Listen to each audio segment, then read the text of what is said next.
Hello everyone, welcome to Bansal Academy YouTube platform. I am Vishali और I am going to teach you biomolecules in this video. तो जैसा कि biomolecules में हमने proteins को start कर दिया था, लास्ट वीडियो में हमने देखा कि प्रोटीन्स जो होते हैं that are condensation polymers of alpha amino acids, है ना। तो कंडेंसेशन पॉलीमर्स क्या होते हैं, अल्फा अमीनो एसिड्स क्या होते हैं, उन सब की वेरियस क्लासिफिकेशन और अलग अलग थिंग्स उनके बारे में हमने ऑलरेडी डिस्कस कर ली थी लास्ट वीडियो में। अब जब बहुत सारे अमीनो एसिड्स आपस में पॉलीमर फॉर्म करेंगे टू फॉर्म अ प्रोटीन, तो प्रोटीन बन के आता है। वो प्रोटीन कैसा होता है उसकी फर्दर स्टडी वो आज करने जा रहे हैं हम इस वीडियो में। तो आज की वीडियो में टू मेजर टॉपिक हमें डिस्कस करने हैं। One is the types of proteins, classification of proteins, second one is the structure of proteins. So let's start with the types of proteins or classification of proteins.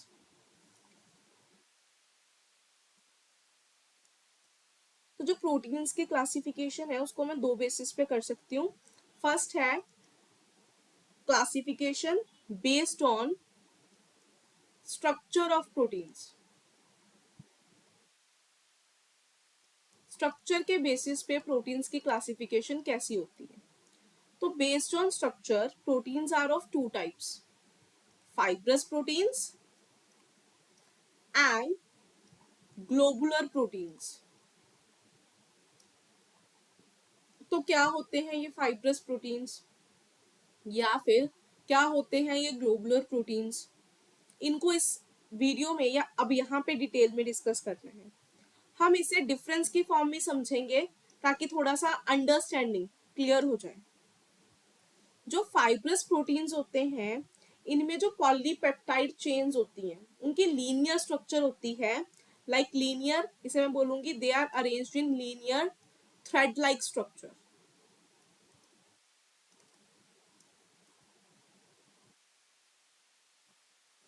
और जो globular proteins होते हैं उनमें जो अलग अलग पॉलीपेप्टाइड चेन्स हैं वो आपस में क्वाइल अप हो जाती हैं, ठीक है। सो दैट जो नेट स्ट्रक्चर आता है वो स्फीरोइडल शेप आता है। They get coiled up to give spheroidal shape. तो इसमें लीनियर इस टाइप के थ्रेड लाइक स्ट्रक्चर होंगे, इसमें इस टाइप की स्फीरोइडल शेप होगी, ठीक है। और ये पॉलीपेप्टाइड चेन्स कैसे लिंकअप होती हैं, कैसे इस शेप में आती हैं, प्रॉपर स्ट्रक्चर हम नेक्स्ट टॉपिक में स्टडी करने वाले हैं डिटेल में, ठीक है। नेक्स्ट है जो फाइब्रस प्रोटीन्स होते हैं उनमें जो अलग अलग पॉलीपेप्टाइड चेन्स हैं वो हेल्ड टुगेदर होती हैं हाइड्रोजन बॉन्ड के थ्रू या फिर डाइसल्फाइड लिंकेज के थ्रू। और जो इनमें हाइड्रोजन बॉन्ड होते हैं दे आर स्ट्रॉन्ग, तो they are held together by strong intermolecular H bonds. But on the other hand जो ग्लोबुलर प्रोटीन्स होते हैं उनमें जो ये जो सल्फाइड बॉन्ड्स होते हैं वो सॉरी या फिर जो ये H बॉन्ड्स होते हैं, बेसिकली इनमें H बॉन्ड्स मेन आएंगे, वो इतने स्ट्रांग नहीं होते, they are weak in nature, वो वीक होते हैं, ठीक है। और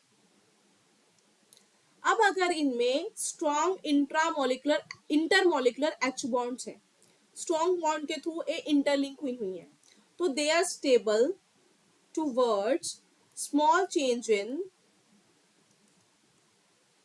small या फिर मैं लिखूंगी moderate change in temperature and pH।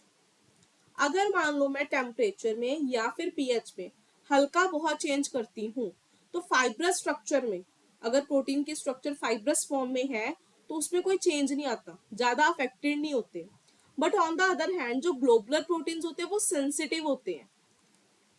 अगर मैं पीएच या टेम्परेचर में हल्का सा भी चेंज लेके आती हूँ तो ग्लोबुलर प्रोटीन्स वहां पे क्या हो जाते हैं, ब्रेक डाउन होना शुरू हो जाते हैं, ठीक है। ये है क्योंकि उनमें weak intermolecular H bonds are present. इसके अलावा जो फाइब्रस प्रोटीन्स होते हैं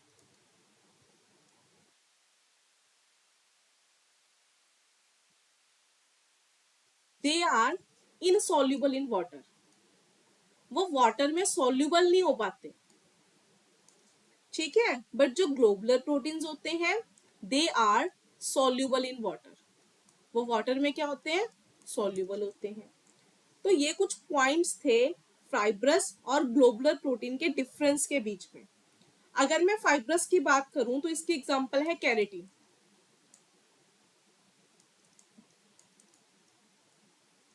आपके हेयर में जो कैरेटीन होता है, कैरेटीन इज अ प्रोटीन। या फिर मसल्स में एक प्रोटीन होता है myosin, myosin in muscles. These all are the examples of fibrous proteins. हालांकि ग्लोबुलर प्रोटीन्स में क्या आते हैं, जो एग में प्रेजेंट होता है, एल्ब्यूमिन। या फिर जो प्रोटीन आपके शुगर के लेवल को कंट्रोल करते हैं, कौन सा, इंसुलिन, है ना। So these are the proteins. Insulin, enzymes ले लो, वैसे इंसुलिन एक प्रॉपर हार्मोन के टाइप काम आएगा। एंजाइम्स ले लो, ये सारे किस में आएंगे, ग्लोबुलर प्रोटीन्स में। ठीक है। तो हमने क्या किया, जो प्रोटीन्स होते हैं on the basis of structure, don't worry, structure को लेके घबराओ मत। हम आगे ही जाके एक टॉपिक के बाद स्ट्रक्चर को बहुत डिटेल में डिस्कस करने वाले हैं। तो स्ट्रक्चर के बेसिस पे दो टाइप के प्रोटीन बन के आते हैं, फाइब्रस या फिर ग्लोबुलर। ठीक है। जो फाइब्रस होते हैं उनकी लीनियर थ्रेड लाइक स्ट्रक्चर होती है, हालांकि ग्लोबुलर की कॉइल्ड अप स्पिरोइडल शेप्स होते हैं। जो फाइब्रस होते हैं उनमें स्ट्रॉन्ग इंटरमोलिकुलर एच बॉन्ड्स होते हैं और ग्लोबुलर में वीक होते हैं। फाइब्रस क्या होते हैं, इनमें क्योंकि स्ट्रॉन्ग बॉन्ड होते हैं तो आप थोड़ा बहुत चेंज करोगे टेम्परेचर, पीएच में, तो ज्यादा फर्क नहीं पड़ता, इफेक्ट नहीं पड़ता, स्टेबल रहते हैं। बट ग्लोबुलर बहुत सेंसिटिव होते हैं, वो चेंज हो जाएंगे साथ ही के साथ। और जो फाइब्रस होते हैं that are insoluble in water, और ग्लोबुलर क्या होते हैं, सॉल्युबल होते हैं। तो ये थी क्लासिफिकेशन बेस्ड ऑन किसके ऊपर, स्ट्रक्चर ऑफ पॉलीमर्स। और वैसे भी अगर मैं बताऊं, जो फाइब्रस प्रोटीन्स होते हैं वो लीनियर कंडेंसेशन पॉलीमर्स होते हैं, स्ट्रेट स्ट्रक्चर्स है ना, तो इनको हम क्या बोलेंगे, लीनियर कंडेंसेशन पॉलीमर्स। हालांकि जो ग्लोबुलर प्रोटीन्स होते हैं they are cross linked polymers, होते कंडेंसेशन पॉलीमर्स ही हैं पर लीनियर ना होके कैसे होते हैं, क्रॉस लिंक्ड, आपस में क्रॉस लिंकिंग में होते हैं। तो ये था फाइब्रस और ग्लोबुलर प्रोटीन के बारे में।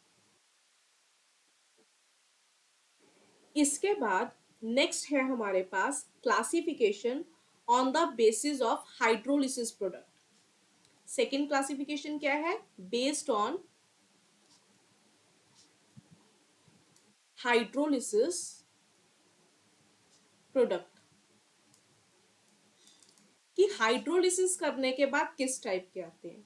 ये तो आपको पता है जो प्रोटीन्स है वो बहुत सारे अल्फा अमीनो एसिड से मिलके बने हैं, है ना। तो इट मीन्स अगर मैं इनकी हाइड्रोलिसिस करवाती हूँ तो हाइड्रोलिसिस करवाने के बाद ये वापस जिस मॉलिक्यूल से मिलके बने उन स्मॉल मॉलिक्यूल्स में ब्रेक डाउन हो जाएंगे। हाइड्रोलिसिस में ऐसा भी नहीं कि डायरेक्टली अमीनो एसिड्स आ जाते हैं, प्रोटीन की हाइड्रोलिसिस करते हो आपके पास अलग अलग पार्ट्स आते हैं, पेप्टाइड्स बनते हैं, है ना, पॉलीपेप्टोन्स बनते हैं, अल्फा अमीनो एसिड्स, ऐसे छोटे से छोटा चलता रहता है। ठीक है। तो इस टाइप से इसकी ब्रेक डाउन होती है। तो उस ब्रेक डाउन होने पे, हाइड्रोलिसिस होने पे किस टाइप का प्रोडक्ट बन के आया, उसके बेसिस पे प्रोटीन्स को अगेन 3 क्लासेस में क्लासिफाई किया जाता है। एक होते हैं सिंपल प्रोटीन्स, एक होते हैं कॉन्जुगेटेड प्रोटीन्स, एंड लास्ट होते हैं डिराइव्ड प्रोटीन्स। जो सिंपल प्रोटीन्स होते हैं, सिंपल प्रोटीन्स वो होते हैं जिनकी हाइड्रोलिसिस करने के ऊपर अगर आप एंजाइम की हेल्प से या एसिड की हेल्प से इनकी हाइड्रोलिसिस करोगे you will get only amino acids, सिर्फ और सिर्फ आपको क्या मिलेंगे, अमीनो एसिड्स, और कुछ नहीं मिलेगा। तो उन सारे प्रोटीन्स को हम क्या बोलते हैं, simple proteins. For example keratin, albumin, ये सारे क्या है, सिंपल प्रोटीन्स है। इट मीन्स अगर मैं इनकी हाइड्रोलिसिस करवाती हूं तो मेरे को अमीनो एसिड्स मिलेंगे ओनली। ठीक है। इसके बाद सिंपल के बाद आते हैं कॉन्जुगेटेड प्रोटीन्स। जो कॉन्जुगेटेड प्रोटीन्स होते हैं, इनकी हाइड्रोलिसिस करने के बाद आपको अमीनो एसिड तो मिलते ही मिलते हैं, अमीनो एसिड के साथ कुछ नॉन प्रोटीन पार्ट भी मिलके आता है। क्या मिलता है साथ में? Non protein part. और ये जो नॉन प्रोटीन पार्ट बन के आया ना, ये जो मिल रहा है, इस पर्टिकुलर नॉन प्रोटीन पार्ट को बोला जाता है प्रोस्थेटिक ग्रुप। समटाइम्स एग्जाम में क्वेश्चन आ जाता है कि प्रोस्थेटिक ग्रुप क्या होता है। तो जरूरी नहीं है कि सारे प्रोटीन पूरा का पूरा मतलब प्रोटीन पार्ट हो। समटाइम्स बेसिकली वैसे ये एंजाइम्स में होता है कि एंजाइम्स में कुछ नॉन प्रोटीन पार्ट भी हो सकता है, जिसको आप क्या बोलते हो? Prosthetic group. अब ये प्रोस्थेटिक ग्रुप कैसा है, नॉन प्रोटीन पार्ट कैसा है ना, उसके बेसिस पे अलग अलग प्रोटीन्स है। लाइक अगर प्रोस्थेटिक ग्रुप जो नॉन प्रोटीन पार्ट है, प्रोटीन के साथ न्यूक्लिक एसिड अटैच कर दो, थोड़ा बहुत न्यूक्लिक एसिड कंटेन करता है, तो उसको हम बोलते हैं न्यूक्लियोप्रोटीन। अगर हम प्रोटीन्स के साथ sugars that is carbohydrates attach कर दें, तो उनको बोला जाता है ग्लाइकोप्रोटीन्स। अगर हम प्रोटीन वाले पार्ट के साथ लिपिड्स अटैच कर दें, तो उनको बोला जाता है lipoproteins.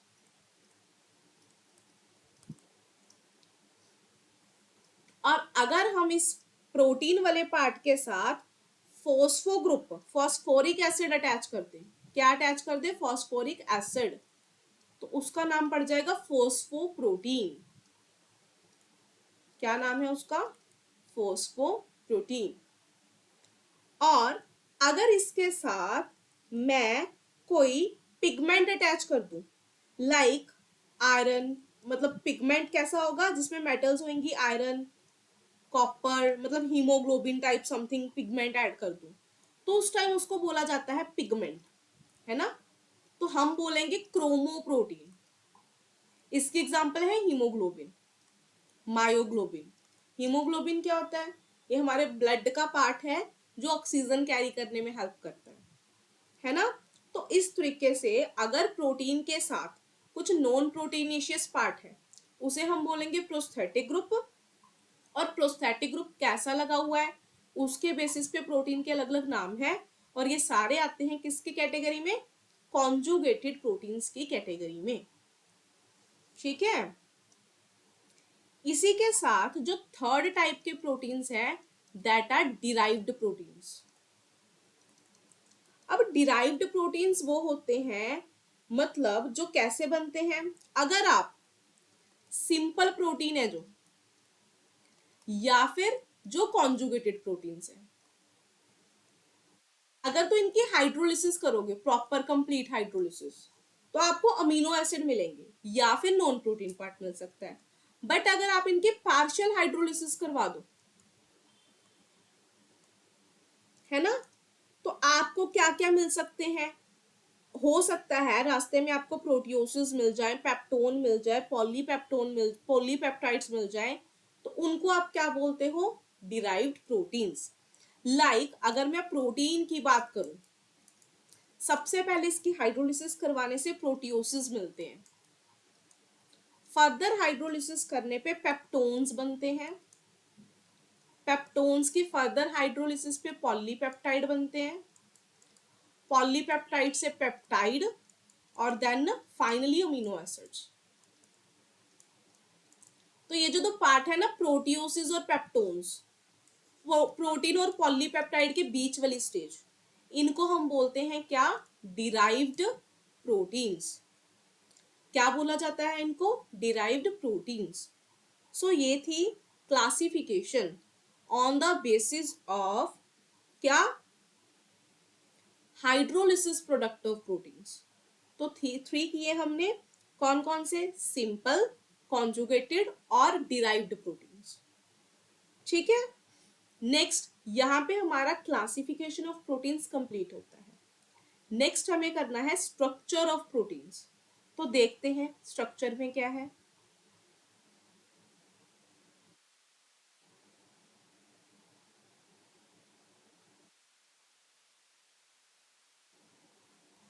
So let's discuss structure of proteins.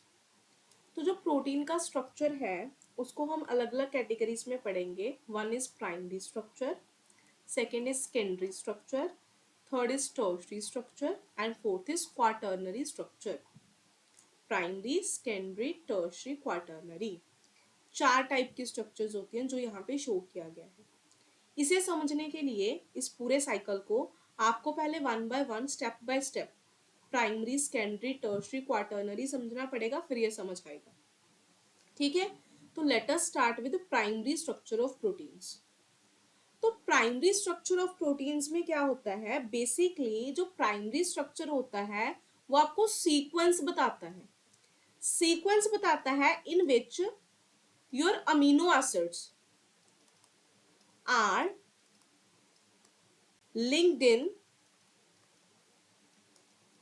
polypeptide chain of protein, कि आपके प्रोटीन की जो पॉलीपेप्टाइड चेन है उसमें किस सीक्वेंस में अमीनो एसिड्स प्रेजेंट हैं।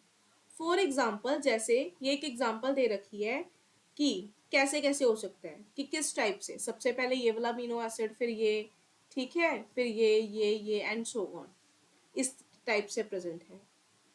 जैसे अगर मैं बात करूं प्रॉपर हीमोग्लोबिन की, तो जो नेचुरल हीमोग्लोबिन होता है ना, नेचुरली उसमें अमीनो एसिड कुछ इस लिंक में होते हैं। सबसे पहले होता है valine, valine, then histidine, then leucine, then threonine, then proline, then glutamine या फिर ग्लूटामिक एसिड एंड लाइसीन। इस सीक्वेंस में अमीनो एसिड्स हमारे हीमोग्लोबिन में प्रेजेंट होते हैं। और ये सीक्वेंस ना बहुत ज्यादा इंपॉर्टेंट है, आप इसको आगे पीछे नहीं कर सकते। मीन्स आप नहीं, ऐसा नहीं कर सकते कि हिस्टिडीन पहले रख दो, वेलिन बाद में रख दो, कि आपने पर्टिकुलर सीक्वेंस उठा लिया जैसे मर्जी आगे पीछे रख दो, नहीं। अगर आप हल्का सा भी चेंज करोगे तो प्रोटीन की स्ट्रक्चर में चेंज आ जाता है। फॉर एग्जाम्पल अगर मैं बताऊं, अगर मैं इस ग्लूटामिक एसिड को हटा के, ग्लूटामीन को हटा के यहाँ पे एक वेलिन रख दूं, लेटर से मेरा स्ट्रक्चर है वेलिन, हिस्टिडीन, ल्यूसीन, थायनीन, प्रोलीन, क्या रख दिया यहाँ पे, again valine, glutamine and lysine. ठीक है, तो जस्ट एक अमीनो एसिड चेंज करने से भी अगर ये चेंज हो जाए तो आपका जो हीमोग्लोबिन है वो डिफेक्टेड हो जाता है। डिफेक्टेड हीमोग्लोबिन की स्ट्रक्चर है, बेसिकली ये शेप है या फिर ये सीक्वेंस है सिकल सेल एनीमिया का। व्हाट डज इट मीन, अगर आपके हीमोग्लोबिन में एक ये सिंगल ग्लूटामीन है वो भी वेलिन से चेंज हो गया तो you will suffer from sickle cell anaemia disease. होती क्या ये sickle cell anaemia, sickle cell anaemia एक डिसीज है जिसमें जो आपके आरबीसीज होते हैं ना, रेड ब्लड सेल्स, ये राउंड शेप से सिकल शेप के हो जाते हैं। सिकल शेप कुछ इस तरीके से किसी होती है।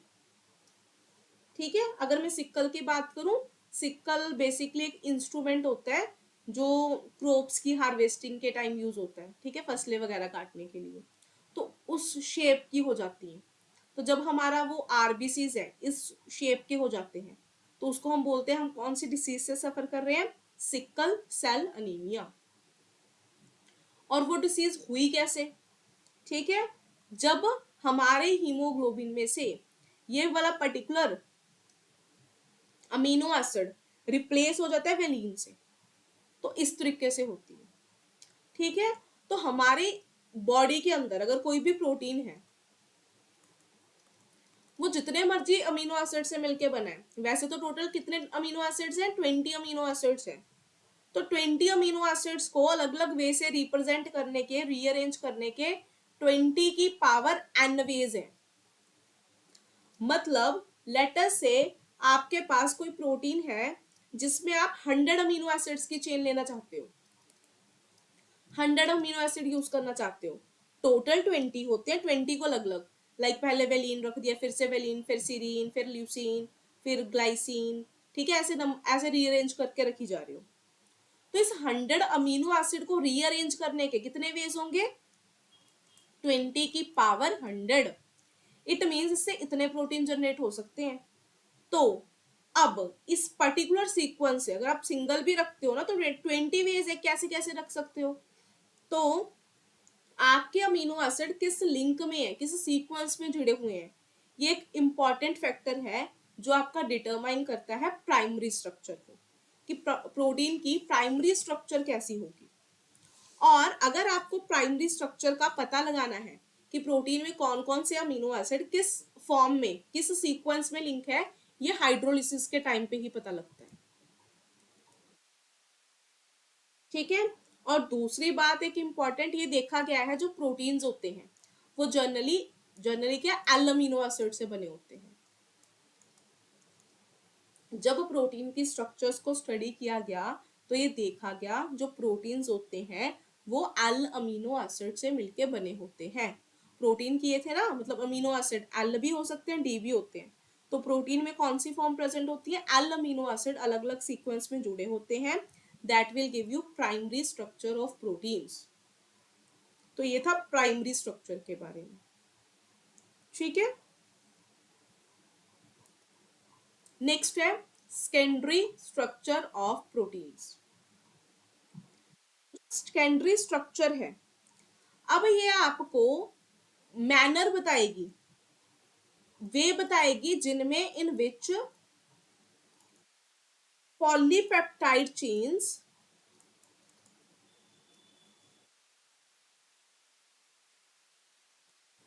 आर फोल्डेड और अरेंज्ड। तो सेकेंडरी स्ट्रक्चर में आपको वे पता लगता है कि किस मैनर में आपकी जो पॉलीपेप्टाइड चेन्स हैं वो फोल्ड हुई हुई हैं, अरेंज हुई हुई हैं।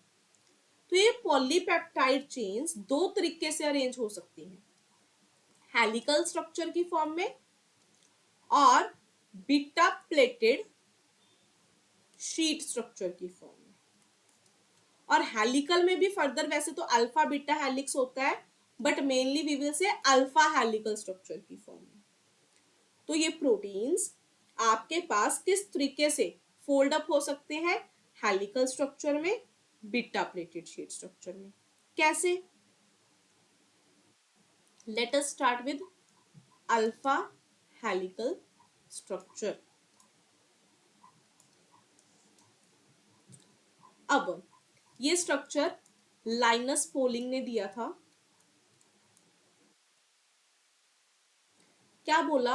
अगर मैं पेप्टाइड बॉन्ड की बात करूं तो पेप्टाइड बॉन्ड सिंपली ये होता है C double bond O N H, ठीक है। अगर इसके ऊपर मैं फर्दर कार्बन भी अटैच करूं, इस कार्बन के पास अपना कोई आर ग्रुप प्रेजेंट है, हाइड्रोजन पार्ट प्रेजेंट है, कोई COH आगे फर्दर प्रेजेंट होगा, है ना, ऐसे लिंक कर दिया।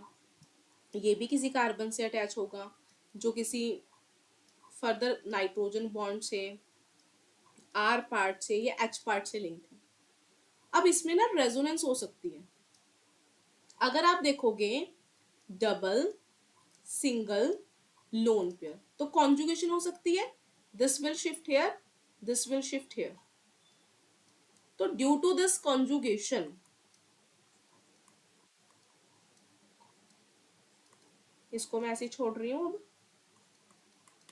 इस तरीके से, इसको तो क्यों करना, वैसे इसके आगे जो फर्दर कार्बन है उसके बॉन्ड से, ठीक है। तो हमने देखा जो ये पेप्टाइड बॉन्ड था, कौन सा बॉन्ड था ये? पेप्टाइड। ड्यू टू कॉन्जुगेशन या रेजोनेंस इसमें डबल बॉन्ड करेक्टर आ गया। अगर इसमें पार्शियल डबल बॉन्ड करेक्टर आ रहा है तो it is planar in nature, rigid system हो गया। और जो डबल बॉन्ड्स होते हैं वो रोटेट नहीं कर सकते, तो पेप्टाइड बॉन्ड में तो पार्शियल डबल बॉन्ड करेक्टर होने की वजह से वो तो रोटेट कर ही नहीं सकता। बट स्टिल ये जो साथ वाले बॉन्ड बचे, ये और इनमें टोटली सिंगल बॉन्ड करेक्टर है, कोई पार्शियल डबल बॉन्ड करेक्टर नहीं आ रहा, तो दे कैन अंडरगो रोटेशन। अब ये एग्जिस्ट कैसे करते हैं? अगर मैं बात करूं, अगर टू पेप्टाइड बॉन्ड्स हैं, वो ना आपस में हमेशा ट्रांसपोजिशन में रहते हैं। कौन सी पोजीशन में रहते हैं? ट्रांस में। कैसे ट्रांस में रहते हैं? Let me show you.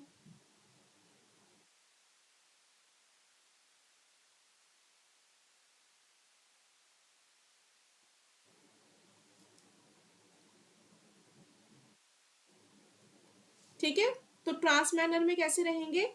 अगर मैं इसके स्ट्रक्चर ड्रॉ करूं, कुछ इस तरीके का होता है, जैसे ये एक पेप्टाइड बॉन्ड बनाया है, NH C डबल बॉन्ड हो, आगे फर्दर ये किसी कार्बन से अटैच होंगे, कार्बन के ऊपर H और R, है ना। फर्दर इसका peptide bond C double bond हो, NH,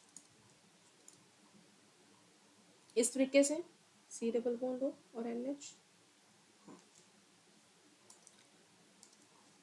तो इस पर्टिकुलर कार्बन के ऊपर मैंने दो पेप्टाइड बॉन्ड शो किए, एक ये वाला, एक ये वाला। तो आप देख रहे हो यहाँ पे अगर NH है तो यहाँ पे CO है, यहाँ पे अगर CO है तो यहाँ पे NH है।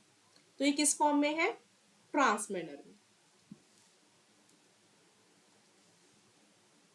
ठीक है, ट्रांस मैनर में रहते हैं। और ये जो मैंने रेड किए, ये तो पार्शियल डबल बॉन्ड है, जिनको अब हाईलाइट भी कर दिया, तो ये तो रोटेट नहीं हो सकते। दीज बॉन्ड्स आर सिंगल और दीज कैन रोटेट। तो ये किस एंगल से रोटेट करते हैं इस ट्रांसपोजिशन में? ये एक साइंटिस्ट थे, रामाचंद्रन, उन्होंने स्टडी किया और ये किस एंगल से रोटेशन शो करेंगे, उसके लिए उन्होंने वर्ड दिया रामाचंद्रन एंगल्स। तो we are having two Ramachandran angles, कौन कौन से? Phi and psi. मान लो ये जो रोटेशन शो कर रहा है, दिस इज ऑफ फाई, और ये जो रोटेशन शो करेगा जिस एंगल पे, this is psi one, Sai. ठीक है, अब जब ये रोटेट करेंगे, ये रोटेट होके क्वाइल अप, मतलब ये इस तरीके से रोटेट करते हैं ताकि एक स्टेबल स्ट्रक्चर बन जाए। और ये रोटेट करते टाइम दो फॉर्म में क्वाइल अप हो सकते हैं, अल्फा फॉर्म में, बीटा फॉर्म में। बेसिकली अगर तो राइट को क्वाइल्ड अप होते हैं तो उसको बोलते हैं अल्फा स्ट्रक्चर। क्वाइल समझ रहे हो ना, जैसे आपकी कॉपी की स्पाइरल बाइंडिंग होती है, स्पाइरल शेप में, ये टेलीफोन वायर होती है, तो वो। तो अगर तो ये राइट हैंडेड क्वाइल अप हो रहे हैं तो उसको बोलते हैं अल्फा हेलिकल, और ये लेफ्ट हैंडेड हो रहे हैं तो बीटा हेलिकल। तो उसमें से जो सबसे ज्यादा स्टेबल स्ट्रक्चर बन के आती है, that is alpha helical structure. कैसी होती है? क्लॉकवाइज मैनर में, राइट डायरेक्शन में। तो अगर आप देख रहे हो ये इस तरीके से है, ये यहां से ऐसे है ना, क्लॉकवाइज मैनर। और इनमें ये जो बॉन्ड्स है, लाइक अगर मैं यहां से स्टार्ट करूं, एक CO है, ठीक है, और दूसरा NH है, वो आपस में थ्रू H बॉन्ड लिंक होते हैं। तो ऐसे वाली स्ट्रक्चर जिसमें maximum number of hydrogen bonds होंगे, वो मैक्सिमम स्टेबल होती है। और उस टाइम पे जो क्वाइल अप होकर स्ट्रक्चर बनती है, वही कौन सी है? Alpha helical structure, alpha हेलिक structure. ठीक है, तो इस टाइप की बन के आती है। इस अल्फा हेलिक स्ट्रक्चर को हम 3.613 हेलिक्स भी बोलते हैं। क्या बोला जाता है? 3.613 हेलिक्स। क्या मीनिंग है इस 3.613 हेलिक्स का? इट मीन्स कि अगर मैं इस पूरे स्पाइरल की बात करूं तो स्पाइरल में number of turns are there, तो हर टर्न में अप्रोक्सीमेट 3.6 अमीनो एसिड्स आते हैं। Each turn contain 3.6 amino acids. और वो 3.6 अमीनो एसिड या एक पूरी टर्न में अगर मैं बोलूं, है ना, तो पूरी टर्न में जो हाइड्रोजन बॉन्ड से लिंक एक रिंग बनेगी, जब इंट्रामोलिकुलर H बॉन्डिंग हो रही है तो एक रिंग टाइप स्ट्रक्चर बनेगी। तो उस रिंग में कितने मेंबर आते हैं? 13 मेंबर रिंग बन रही है वो। तो that is known as alpha helical structure. मैं एक बार दोबारा एक्सप्लेन करूंगी। समटाइम्स प्रोटीन्स में क्या होता है, प्रोटीन के बीच का जो पेप्टाइड बॉन्ड है, वो तो डबल बॉन्ड करेक्टर शो कर रहा है, तो वो तो रोटेट नहीं हो सकता। बट जो साइड वाले बॉन्ड्स हैं वो ट्रांस मैनर में होते हैं और they have the tendency to show rotation, और वो रोटेट होते हैं इस टाइप से, एक तो जो टर्मिनल सीओ ग्रुप है, ठीक है, और एनएच पार्ट है, उसके बीच में एच बॉन्ड बन जाए जैसे इन्होंने शो कर रखा है, और इस तरीके से कॉइल अप हो जाए कि मैक्सिमम हाइड्रोजन बॉन्ड बने और वो मैक्सिमम स्टेबिलिटी एक्वायर कर ले। तो स्ट्रक्चर को हम क्या बोलते हैं? Alpha helix structure. ठीक है, किस फॉर्म में कॉइल अप होता है? अल्फा हेलिकल फॉर्म में। और ये कॉन्सेप्ट किसने दिया था? लाइनस पोलिंग ने। सेकेंड, सेम एक ऐसी स्ट्रक्चर दूसरी दी गई थी, beta pleated sheet structure, beta sheets. इसमें क्या होता है, जो आपके पास अमीनो एसिड की चेन होती है वैसे जिगजैग मैनर में रहती हैं और आपस में ऐसे जिगजैग मैनर में लिंक होती हैं। कैसे होती है? जिगजैग मैनर में, सो दैट शीट्स बन के आती हैं। ये बीटा शीट्स भी दो तरीके की होती हैं, पैरेलल और एंटी पैरेलल। पैरेलल में ये सेम डायरेक्शन में रन करती हैं, मतलब एन टर्मिनस एन के साथ, सी टर्मिनस सी के साथ लिंक करते हैं, जैसे कि मैंने यहाँ पे शो किया है। अगर आप देखोगे ये स्ट्रक्चर बन रही है, तो ये NH था, इसके सामने भी NH आ रहा है, CO है, इसके सामने CO आ रहा है, NH के सामने NH, CO के सामने CO। तो इस टाइप से ये जो ऊपर बनाया ना, these are parallel structure. Anti parallel में क्या होता है, ये जो शीट्स हैं अपोजिट डायरेक्शन में रन करती हैं। लाइक सी के सामने एन वाला आएगा, अगर एक शीट ऐसे जा रही है तो दूसरी इस तरीके से जाएगी। अगर आप देखोगे, अगर यहाँ पे सी डबल बॉन्ड ओ है तो इसके सामने NH आ रहा है, अगर यहाँ पे सी डबल बॉन्ड है तो इसके सामने NH आ रहा है, और इस तरीके से। और इसमें भी जो CO पार्ट है और NH पार्ट है आपस में किससे लिंक है? H बॉन्ड से, हाइड्रोजन बॉन्ड से। अल्फा हेलिक्स बीटा प्लेटेड दोनों में कौन से बॉन्ड एग्जिस्ट करते हैं? हाइड्रोजन बॉन्ड, जो उनको स्टेबलाइज करते हैं। तो this is all about beta pleated sheet structure. और बीटा प्लेटेड शीट स्ट्रक्चर भी लाइनस पोलिंग और उसके कोवर्कर्स ने ही दिया था। ठीक है, तो ये था सेकेंडरी स्ट्रक्चर के बारे में। नेक्स्ट है टर्शरी स्ट्रक्चर ऑफ प्रोटीन्स।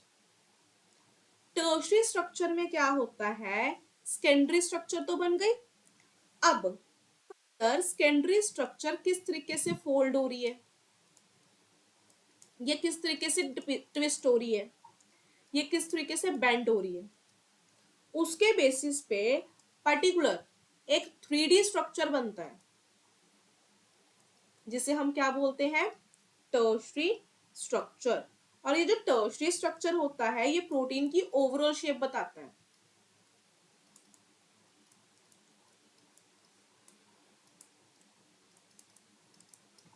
ठीक है, और टर्शरी स्ट्रक्चर को ही फर्दर क्लासिफाई किया गया है फाइब्रस में और ग्लोबुलर में, जो हमने सबसे पहले पढ़ा।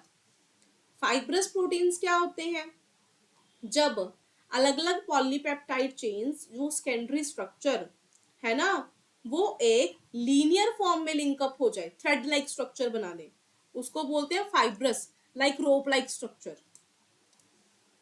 ठीक है, और जब वो इतनी सारी पॉलीपेप्टाइड चेन्स आपस में कॉइल अप हो जाए, और कॉइल अप होने के बाद कैसा सा स्ट्रक्चर बना दे? स्फीरोइडल शेप, तो उसको बोलते हैं ग्लोबुलर प्रोटीन। ठीक है, जैसे यहाँ पे मैंने शो किया है, this is triple helical structure of collagen. तो 3 हेलिक्स दिख रहे हैं, 3 ऐसे अल्फा हेलिक्स है, ये ऐसे आपस में ना रोप की फॉर्म में बाइंड अप, कॉइल अप हो जाते हैं, फोल्ड हो जाते हैं, जैसे रस्सी होती है ना रोप, रोप कैसे बहुत छोटे छोटे पीसेस से ऐसे कॉइल अप होके बनी होती है, सेम वैसे।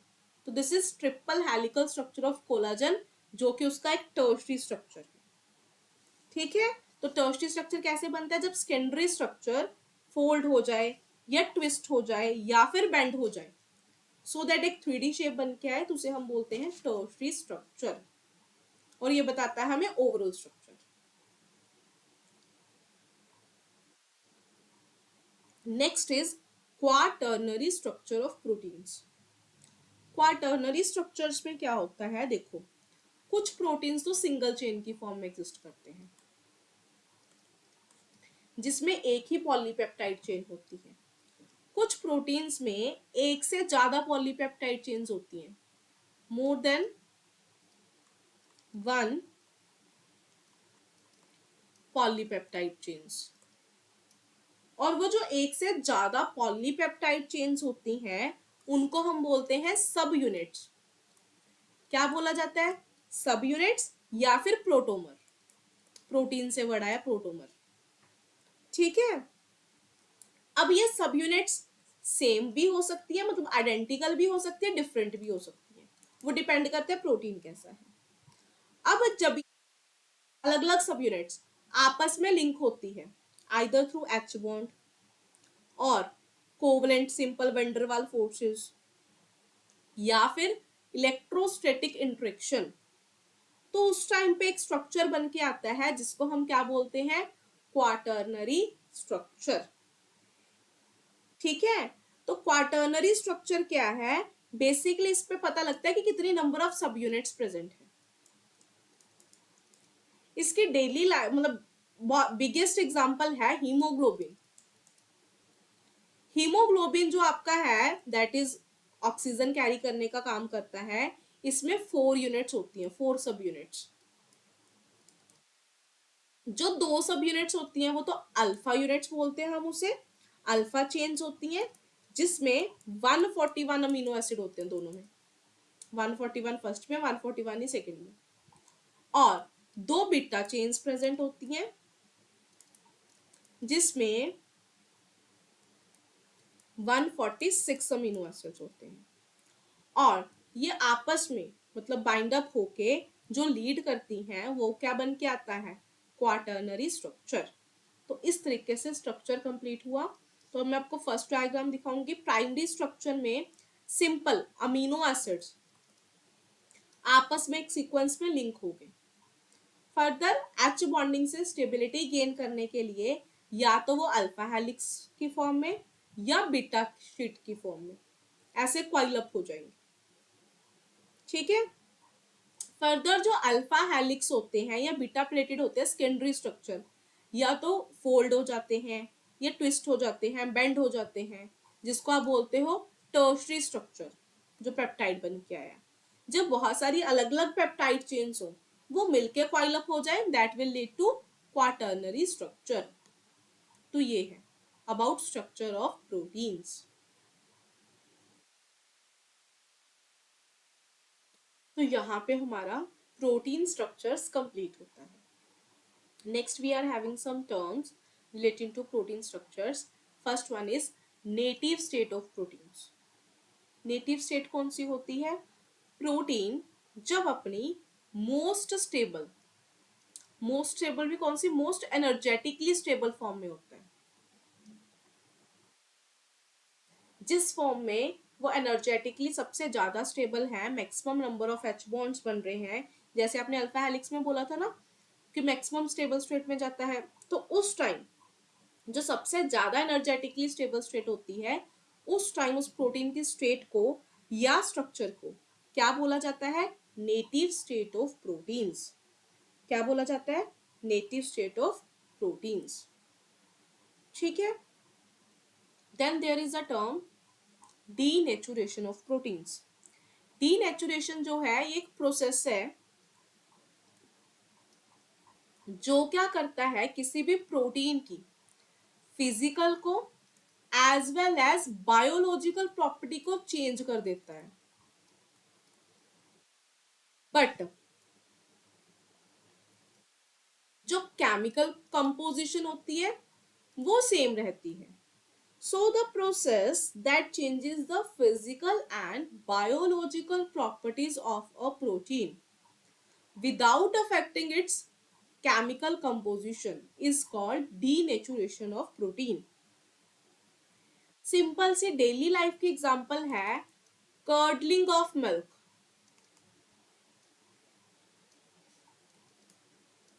अगर आप मिल्क की बात करते हो, है ना, मिल्क की कुछ फिजिकल स्टेट है, अपनी कुछ बायोलॉजिकल इंपॉर्टेंस है, कुछ केमिकल कंपोजिशन है।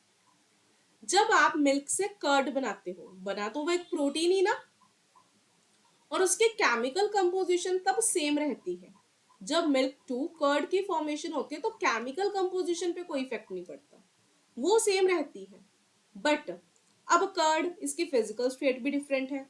मिल्क अगर मैं बोलूं थोड़ा थिनर होता है, कर्ड थिकर होता है ना, और उसकी बायोलॉजिकल प्रॉपर्टीज भी डिफरेंट है। तो मिल्क से कर्ड बनने के ऊपर उसकी बायोलॉजिकल और फिजिकल प्रॉपर्टी तो चेंज हो गई, बट उसकी केमिकल कंपोजिशन पे कोई इफेक्ट नहीं आया। वो जो प्रोटीन था, प्रोटीन तो वैसा ही रहा। तो उस टाइम उस प्रोसेस को मैं क्या बोलूंगी?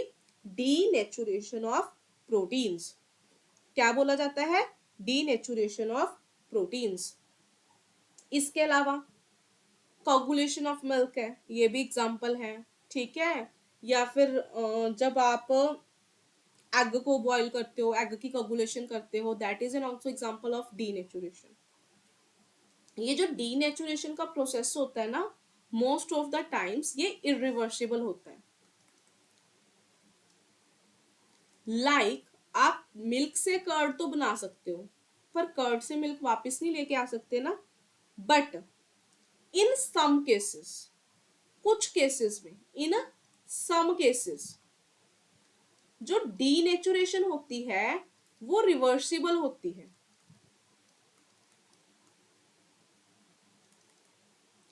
इट मीन्स अगर आपने किसी सब्सटेंस की फिजिकल या बायोलॉजिकल प्रॉपर्टी चेंज करके कुछ नया सब्सटेंस बना भी लिया है, फर्दर वापस उसमें कुछ चेंजेस करने पे सेम फिजिकल और बायोलॉजिकल प्रॉपर्टीज अटेन की जा सकती है।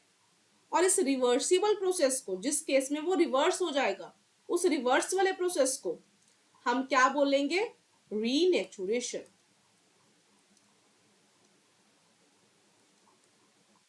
तो reverse of denaturation is renaturation. अगर मैं एग्जाम्पल की बात करूं तो एग्जाम्पल है हीमोग्लोबिन।